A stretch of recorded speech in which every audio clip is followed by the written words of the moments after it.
Project Moonshadow, Children of the Black Program. Montauk Facility, 1988. Thunder rolled above the facility hidden deep beneath Camp Hero, New York.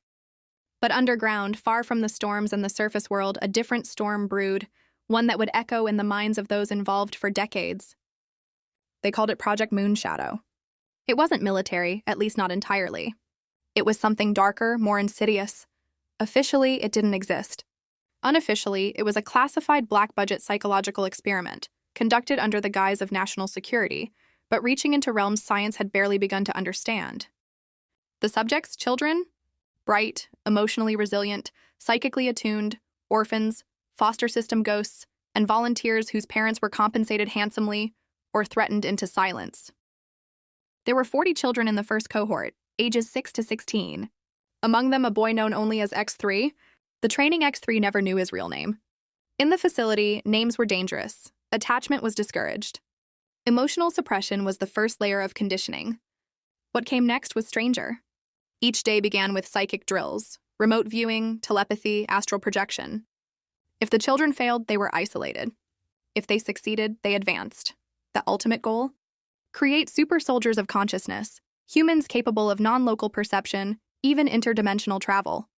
Some experiments pushed the children into suspended states using electromagnetic fields, strobing light, and sonic frequencies.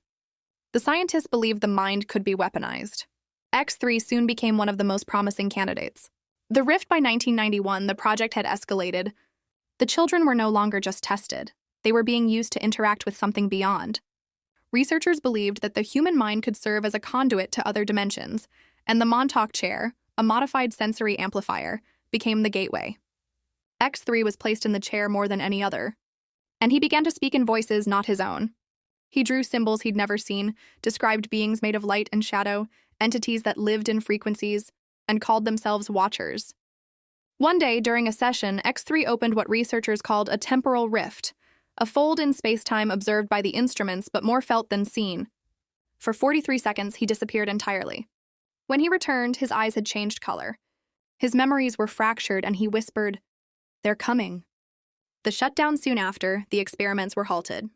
Too many anomalies, too many children broken or lost. X3 was one of the few who remained intact, physically. Mentally, no one knew for sure. In 1993, the facility was abruptly decommissioned. Most personnel were reassigned. The surviving children were relocated, adopted into deep cover families, or kept under observation. X3 vanished from records. But Project Moonshadow didn't die. It evolved, splintering into sub-projects under DARPA, the DIA, and private contractors. Some say it was absorbed into SSP, Secret Space Program operations. Others believe it formed the basis for advanced contact protocols with non-human intelligences. 2022, a leak emerges. Decades later, fragments of Moonshadow data were leaked online by someone claiming to be a grown X3. His memories, though disjointed, detailed timelines not yet realized, wars across dimensions, and a coming convergence. His message was brief.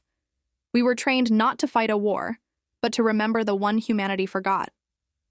Project Moonshadow remains one of the most elusive black programs ever whispered about, blending psychic warfare, child experimentation, time manipulation, and interdimensional contact. Truth? Disinfo? PSYOP? Only the children remember? And some are waking up.